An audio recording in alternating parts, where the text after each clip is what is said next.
Students, आज आप पढ़ेंगे अपनी पाठ्यपुस्तक वितान भाग 1 का पहला पाठ भारतीय गायिकाओं में बेजोड़ लता मंगेशकर, जिसके लेखक हैं कुमार गंधर्व।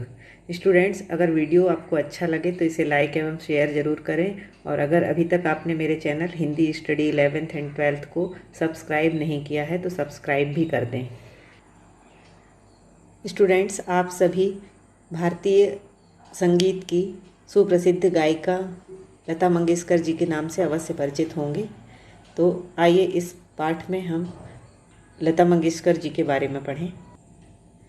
इस पाठ में लेखक कुमार गंधर्व जी ने लता मंगेशकर जी के गायन की विशेषताओं के साथ साथ शास्त्रीय संगीत और चित्रपट संगीत के बारे में भी अपने विचार बेबाकी से रखे हैं। तो स्टूडेंट्स, इस पाठ के सारांश को और प्रश्नोत्तरों को समझने से पहले हम लेखक कुमार गंधर्व जी के जीवन पर एक नज़र डालते हैं। कुमार गंधर्व जी का जन्म सन 1924 में सुलेभावी जिला बेलगांव कर्नाटक में हुआ। इनका मूल नाम शिवपुत्र सढ़िदा रमैया कामकली था। मात्र 10 वर्ष की उम्र में गायकी की पहली मंची प्रस्तुति इन्होंने की।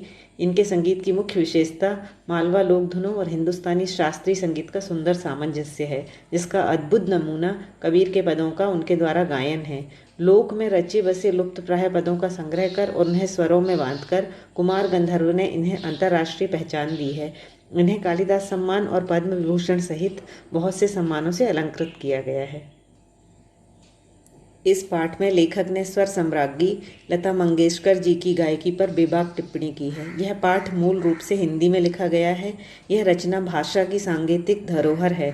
यह शास्त्रीय संगीत और फिल्मी संगीत को एक धरातल पर ला रखने का एक साहस है। यह ऐसी परख है जो न शास्त्रीय है और न सुगम, बस संगीत है। लता मंगेशकर के गानपन के बहाने लेखक ने शास्त्रीय संगीत और चित्रपट संगीत के संबंधों पर भी अपना मत प्रकट किया है।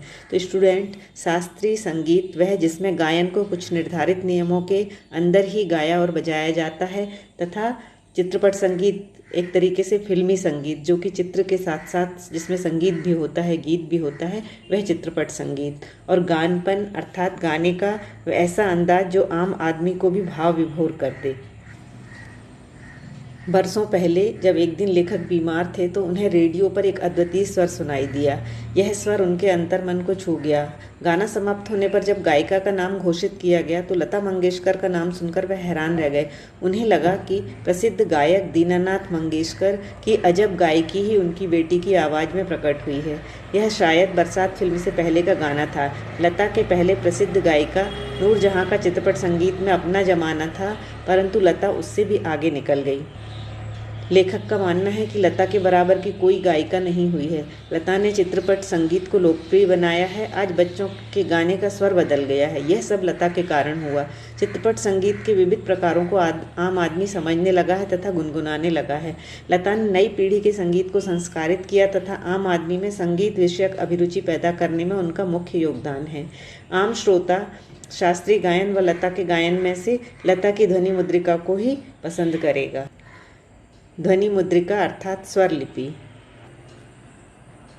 लेखक का मानना है कि आम आदमी को राग के प्रकार, ताल आदि से कोई मतलब नहीं होता। उसे केवल मस्त कर देने वाली मिठास चाहिए, और लता के गायन में वह गानपन, वह मिठास 100% मौजूद है।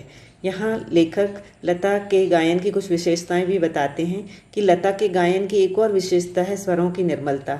नूरजहां के गानों में जहाँ मादकता थी, परंतु लता के स्वरों में कोमलता और मुग्धता है। यह अलग बात है कि संगीत दिग्दर्शकों ने उनकी इस कला का भरपूर उपयोग नहीं किया है। लता के गाने में एक नादमय उच्चार भी है। नादमय उच्चार अर्थात उनके गीत के किन्हीं दो शब्दों का अंतर स्वरों के आलाप द्वारा सुंदर रीति से भरा रहता है, और दोनों शब्द एक दूसरे में विलीन होते हुए से लगते हैं। लेखक का मानना है कि लता के करुण रस के गाने ज़्यादा अच्छे नहीं हैं। उसने मुग्ध श्रृंगार की अभिव्यक्ति करने वाले मध्य या द्रुत लय के गाने अच्छे तरीके से गाए हैं। द्रुत लय, तो संगीत में 3 लय होती हैं: धीमी लय, मध्यम लय और द्रुत लय या तीव्र लय। द्रुत लय धीमी लय से चौगुनी तीव्र होती है। अधिकतर संगीत दिग्दर्शकों ने उनसे ऊंचे स्वर में भी गवाया है, ऐसा लेखक का मानना है। और लेखक का मानना है कि शास्त्रीय संगीत व चित्रपट संगीत में तुलना करना निरर्थक है। शास्त्रीय संगीत में गंभीरता, स्थायी भाव है, जबकि चित्रपट संगीत में तेज लय व चपलता प्रमुख होती है। चित्रपट संगीत व ताल प्राथमिक अवस्था का होता है और शास्त्रीय संगीत में ताल का परिष्कृत रूप होता है। चित्रपट संगीत में आधे तालों, आसान लय, सुलभता व लोच की प्रमुखता आदि विशेषताएं होती हैं। चित्रपट संगीत के गायकों को शास्त्रीय संगीत की भी उत्तम जानकारी होना चाहिए, ऐसा लेखक का मानना है और लेखक मानते हैं कि लता के पास यह ज्ञान भरपूर है। आगे लेखक चित्रपट संगीत और शास्त्रीय संगीत का तुलनात्मक विवरण देते हुए कहते हैं कि लता के 3-3.5 मिनट के गाने और 3-3.5 घंटे की शास्त्रीय महफिल का कलात्मक व आनंदात्मक मूल्य एक जैसा ही होता है। उसके गानों में स्वर, लय व शब्दार्थ का संगम होता है। गाने की सारी मिठास, सारी ताकत उसकी रंजकता पर आधारित होती है और रंजकता का संबंध रसिक को आनंदित करने की सामर्थ्य से है। लता का स्थान अव्वल दर्जे के खानदानी गायक के समान है। किसी ने पूछा कि क्या लता शास्त्रीय गायकों की तरह 3 घंटे की महफिल जमा सकती है, तो लेखक भी उसी से प्रश्न करते हैं कि क्या कोई प्रथम श्रेणी का गायक 3 मिनट में चित्रपट का गाना इतनी कुशलता और रसोत्कटता से गा सकेगा? शायद नहीं। अर्थात दोनों अपनी अपनी जगह अलग हैं, अपनी अपनी जगह विशिष्ट हैं। खानदानी गवैयों ने चित्रपट संगीत पर लोगों के कान बिगाड़ देने का आरोप लगाया है, लेकिन लेखक का मानना है कि चित्रपट संगीत ने लोगों के कान सुधारे हैं। लेखक कहते हैं कि हमारे शास्त्रीय गायक आत्मसंतुष्ट वृत्ति के हैं। वे कर्मकांड को आवश्यकता से अधिक महत्व देते हैं, अर्थात वो नियम में बंधे रहते हैं, जबकि चित्रपट संगीत लोगों को अभिजात्य संगीत से परिचित करवा रहा है। लोगों को सुरीला व भावपूर्ण गाना चाहिए, यह काम चित्रपट संगीत ने किया है। उसमें लचकदारी है, उस संगीत की मान्यताएं, मर्यादाएं, झंझटें आदि निराली हैं। यहाँ नव निर्माण की गुंजाइश है। इसमें शास्त्रीय रागदारी के अलावा लोकगीतों का भी भरपूर प्रयोग किया गया है। संगीत का क्षेत्र विस्तृत है। ऐसे चित्रपट संगीत की बेताज सम्राज्ञी लता हैं। उनकी लोकप्रियता अन्य पार्श्व गायकों से अधिक है। उनके गानों से लोग पागल हो उठते हैं। आधी शताब्दी तक लोगों के मन पर उनका प्रभुत्व रहा है। यह एक ऐसा चमत्कार है जो अभी तक हमारी आंखों के सामने है। इस तरह स्टूडेंट्स, बहुत ही बेबाकी से लेखक ने लता के बारे में, शास्त्रीय संगीत के बारे में और चित्रपट संगीत के बारे में अपनी राय दी है और बहुत जगहों पर हम इन लेखक की राय से सहमत भी हैं। तो चलिए स्टूडेंट्स, अब अभ्यास के प्रश्नों को देखते हैं। लेखक ने पाठ में गानपन का उल्लेख किया है। पाठ के संदर्भ में स्पष्ट करते हुए बताएं आपके विचार में इसे प्राप्त करने के लिए किस प्रकार के अभ्यास की आवश्यकता है। तो स्टूडेंट्स, गानपन का अर्थ है गाने से मिलने वाली मिठास और मस्ती। जिस प्रकार मनुष्यता नामक गुणधर्म होने के कारण ही हम मनुष्य कहलाते हैं, उसी प्रकार गीत में गानपन होने पर ही उसे संगीत कहा जाता है। लता के गानों में 100% गानपन मौजूद है तथा यही उनकी लोकप्रियता का आधार है। गानों में गानपन प्राप्त करने के लिए नादमय उच्चार करके गाने के अभ्यास की आवश्यकता है। गायकों को स्वरों के उचित ज्ञान के साथ उनकी आवाज में स्पष्टता व निर्मलता होनी चाहिए। रसों के अनुसार उनमें लय, आघात तथा सुलभता होनी चाहिए। श्रोताओं को आनंदित करने के लिए स्वर, लय व अर्थ का संगम होना जरूरी है। रागों की शुद्धता पर जोर न देकर गाने को मिठास व स्वाभाविकता के साथ गाया जाना चाहिए। अभ्यास का अगला प्रश्न है, लेखक ने लता की गायकी की किन विशेषताओं को उजागर किया है? या आपको लता की गायकी में कौन सी विशेषताएं नजर आती हैं, उदाहरण सहित बताइए। तो स्टूडेंट्स, लेखक ने लता की गायकी की निम्नलिखित विशेषताओं को उजागर किया है। पहला, सुरीलापन। लता के गायन में सुरीलापन है। उनके स्वर में अद्भुत मिठास, तन्मयता, मस्ती तथा लोच आदि है। उनका उच्चारण मधुर गूंज से परिपूर्ण रहता है। स्वरों की निर्मलता। लता के स्वरों में निर्मलता है। लता का जीवन की ओर देखने का जो दृष्टिकोण है वही उसके गायन की निर्मलता में झलकता है। तीसरी विशेषता है कोमलता और मुग्धता। लता के स्वरों में कोमलता व मुग्धता है। इसके विपरीत नूरजहां के गायन में मादक उत्तान दिखता था। चौथी विशेषता है नादमय उच्चार। यह लता के गायन की अन्य विशेषता है। उसके गीत में किन्हीं दो शब्दों का अंतर स्वरों के आलाप द्वारा सुंदर रीति से भरा रहता है। ऐसा लगता है कि वे दोनों शब्द विलीन होते होते एक दूसरे में मिल जाते हैं। लता के गानों में यह बात सहज व स्वाभाविक है। पांचवी विशेषता है शास्त्र शुद्धता। लता के गीतों में शास्त्रीय शुद्धता है, उन्हें शास्त्रीय संगीत की उत्तम जानकारी है। उनके गीतों में स्वर, लय व शब्दार्थ का संगम होने के साथ साथ रंजकता भी पाई जाती है। हमें लता की गायकी में उपर्युक्त सभी विशेषताएं नजर आती हैं। उन्होंने भक्ति, देश प्रेम, श्रृंगार तथा विरह आदि हर भाव के गीत गाए हैं।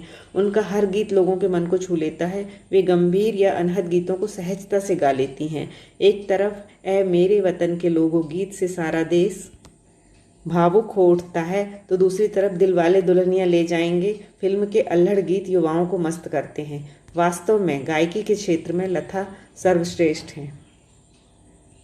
स्टूडेंट्स, अगला प्रश्न है, लता ने करुण रस के गानों के साथ न्याय नहीं किया है, जबकि श्रृंगार परक गाने वे बड़ी उत्कटता से गाती हैं। इस कथन से आप कहाँ तक सहमत हैं? एक संगीतज्ञ की दृष्टि से कुमार गंधर्व की टिप्पणी सही हो सकती है, परंतु मैं इस कथन से सहमत नहीं हूँ। लता ने करुण रस के गाने भी बड़ी उत्कटता से गाए हैं। उनके गीतों में मार्मिकता है तथा करुणा छलकती सी लगती है। करुण रस के गाने आम मनुष्य से सीधे नहीं जुड़ते, लेकिन लता के करुण रस के गीतों से मन भावुक हो उठता है। ए मेरे वतन के लोगों गीत से पंडित जवाहरलाल नेहरू की आंखें भी सजल हो उठी थीं। फिल्म रूदाली का गीत दिल हूँ करे विरही जनों के हृदय को बीन सा देता है। इसी तरह ओ बाबुल प्यारे गीत नारी मन की पीड़ा को व्यक्त किया है। अतः यह सही नहीं है कि लता ने करुण रस के गीतों के साथ न्याय नहीं किया है। हाँ, यह जरूर है, उन्होंने श्रृंगार परक गीतों को उत्कटता से गाया है, लेकिन इसमें उनका दोष नहीं, उन संगीत दिग्दर्शकों का दोष है जिन्होंने उन्हें इस प्रकार के गाने दिए। अगला प्रश्न है, संगीत का क्षेत्र विस्तीर्ण है, वहाँ अब तक अलक्षित, असंशोधित और अदृष्टिपूर्व ऐसा खूब बड़ा प्राप्त है, तथापि बड़े जोश से इसकी खोज और उपयोग चित्रपट के लोग करते चले आ रहे हैं। इस कथन को वर्तमान फिल्मी संगीत के संदर्भ में स्पष्ट कीजिए। स्टूडेंट्स, यह सही है कि संगीत का क्षेत्र बहुत विशाल है, इसमें अनेक संभावनाएं छिपी हुई हैं और हम रोज नए स्वर और नए तालों के प्रयोग को सुनते भी हैं। यह एक ऐसा क्षेत्र है जहां हर रोज नए स्वर, नए यंत्रों व नए तालों का प्रयोग किया जा रहा है। चित्रपट संगीत आम व्यक्ति का संगीत है। इससे लोगों को सुर, ताल, लय व भावों को समझने की समझ दी जाती है। आज यह शास्त्रीय संगीत का भी सहारा ले रहा है, लोकगीतों को भी अपने में समाहित किए हुए है।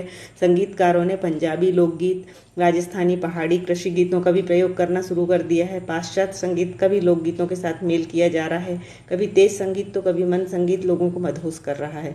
इस तरह फिल्म संगीत नित्य नए नए रूपों का प्रयोग कर रहा है। अगला प्रश्न है, चित्रपट संगीत ने लोगों के कान बिगाड़ दिए हैं। अक्सर यह आरोप लगाया जाता रहा है। इस संदर्भ में कुमार गंधर्व की राय और अपनी राय लिखें। तो स्टूडेंट्स, शास्त्रीय संगीत के समर्थक अक्सर यह आरोप लगाते हैं कि चित्रपट संगीत ने लोगों के कान बिगाड़ दिए हैं, लेकिन कुमार गंधर्व अपने इस पाठ में उनके इस आरोप को सिरे से नकारते हैं।